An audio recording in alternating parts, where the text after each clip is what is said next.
नमस्कार दोस्तों, स्वागत है एक बार फिर से आपका अपने YouTube channel meditation and astrology में। आगे बढ़ने से पहले एक बार चैनल को सब्सक्राइब कर लें और कमेंट बॉक्स में जय माता दी लिखना बिल्कुल भी ना भूलें।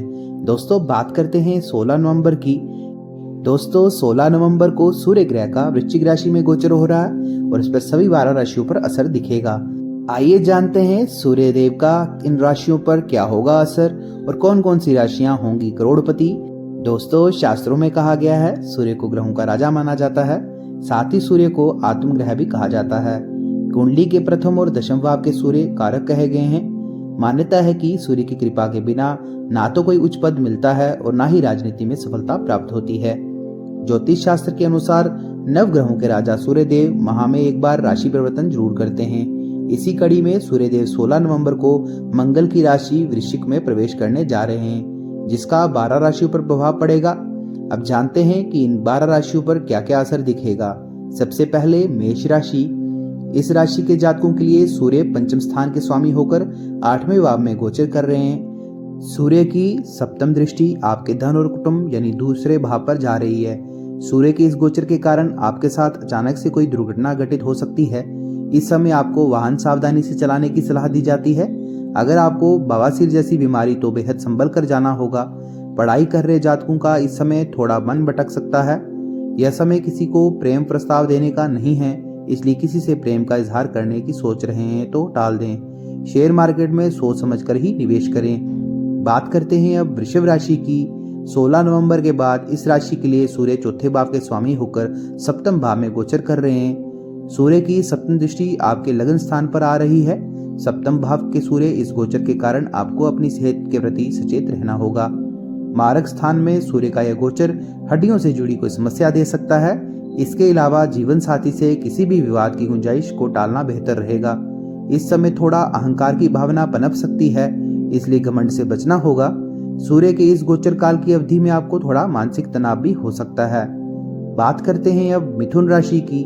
इस राशि के जातकों के लिए सूर्य तीसरे भाव के स्वामी होकर छठे भाव में गोचर कर रहे हैं। सूर्य की सप्तम दृष्टि आपके 12वें भाव में जा रही है। सूर्य इस गोचर से आपके शत्रु का नाश होगा और आपके खिलाफ साजिश कर रहे लोग बेनकाब होंगे। सूर्य देव की कृपा से आपको किसी अच्छी और बड़ी नौकरी का ऑफर भी आ सकता है। इस समय काम के संबंध में की गई यात्रा शुभ रहेगी। इस गोचर काल के दौरान सूर्य आपको विदेश से भी लाभ देने वाले हैं। ऐसे जातक को विदेश में अपना कारोबार शुरू करने की सोच रहे हैं तो उस दिशा में प्रयास सफल होगा। बात करते हैं अब कर्क राशि की। इस राशि के जातकों के लिए सूर्य दूसरे भाव के स्वामी होकर पंचम भाव में गोचर करेंगे। सूर्य की सप्तम दृष्टि आपके लाभ स्थान पर जा रही है। सूर्य इस गोचर से आपको संतान पक्ष की ओर से सुख की प्राप्ति होगी। इस समय सरकारी नौकरी की तैयारी कर रहे जातकों को अच्छे परिणाम मिलने की उम्मीद है। यह समय प्रेम संबंध के लिए उतना अनुकूल नहीं है। राजनीति और मीडिया से जुड़े जातकों को सूर्य के इस गोचर से अच्छा लाभ होगा। इस समय आपके मित्रों के सहयोग से आपको कोई बड़ा प्रोजेक्ट मिल सकता है। बात करते हैं अब सिंह राशि की। इस राशि के जातकों के लिए सूर्य लग्नेश होते हैं। सूर्य अब आपके चौथे भाव में गोचर करने वाले हैं। वहीं सूर्य की सप्तम दृष्टि दशम भाव पर जा रही है। सूर्य की इस गोचर की अवधि में आपकी कल्पना शक्ति में वृद्धि देखी जा सकती है।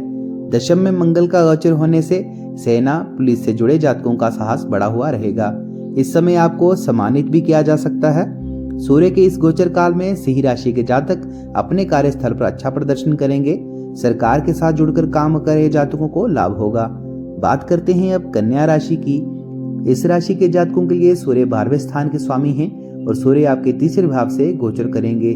सूर्य की सप्तम दृष्टि आपके भाग्य स्थान पर जा रही है। इस समय आपको यात्राओं से लाभ होने की पूरी उम्मीद दिख रही है। इस समय वो जातक जो मीडिया तकनीक से फील्ड से जुड़े हैं उन्हें अच्छा अवसर प्राप्त होगा। इस गोचर में आपकी वाणी का प्रभाव बढ़ा हुआ रहेगा और आपको तरक्की मिल सकती है। भाई बहन के सहयोग के कारण मन प्रसन्न रहेगा। इस समय अपने माता पिता और गुरुओं का सहयोग को कार्य बनेंगे। बात करते हैं अब तुला राशि की। इस राशि के जातकों के लिए सूर्य लाभ भावी यानी एकादश भाव के स्वामी होते हैं। सूर्य का गोचर आपके दूसरे भाव यानी धन और वाणी के भाव में होने जा रहा है। सूर्य की सप्तम दृष्टि आपके 8वें भाव पर होगी, जहां मंगल देवी विक्रय होकर विराजमान हैं। इस समय आपको अपने पिता के स्वास्थ्य का खास ध्यान रखना होगा। वाहन सावधानी से चलाएं। परिवार और कुटुंब के ऊपर धन खर्च हो सकता है। यह समय कॉमर्स से जुड़े लोगों के लिए भी बढ़िया है। आत्म में रुचि बढ़ सकती है। वाणी सिद्धि के लिए मंत्र जाप करें तो सफलता जरूर मिलेगी। बात करते हैं अब वृश्चिक राशि की। इस राशि के जातकों के लिए सूर्य दशम भाव के स्वामी हैं और आपके लगन में ही गोचर करने वाले हैं। सूर्य की सप्तम दृष्टि आपके 7वें भाव पर जा रही है। सूर्य के इस गोचर के कारण आपकी कुंडली में राजयोग का निर्माण होगा।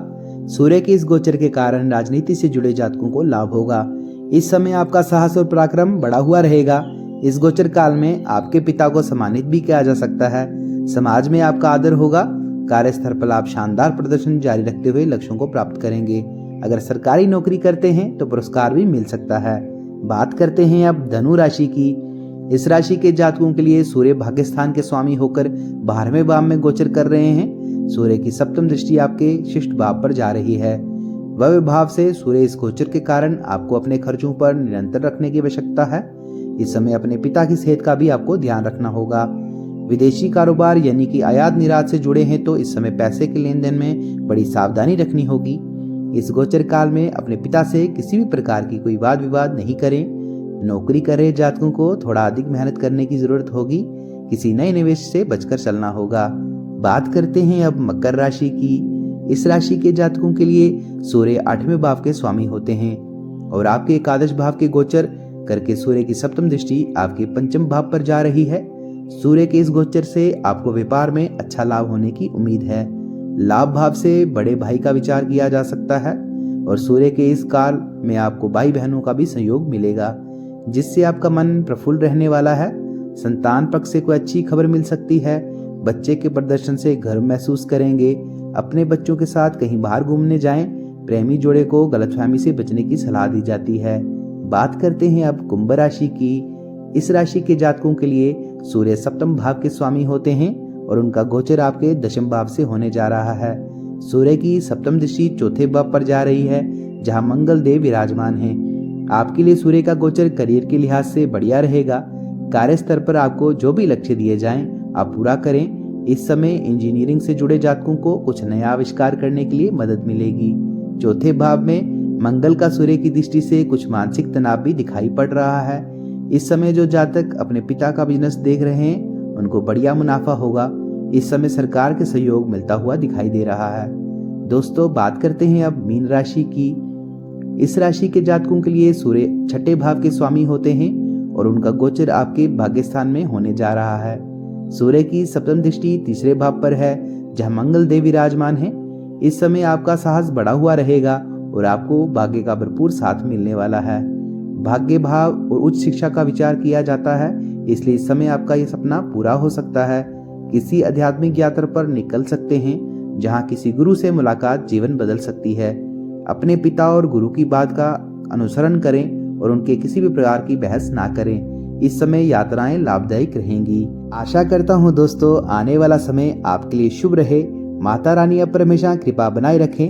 कमेंट बॉक्स में जय माता दी लिखना बिल्कुल भी ना भूलें। आपका दिन शुभ रहे। जय माता रानी की।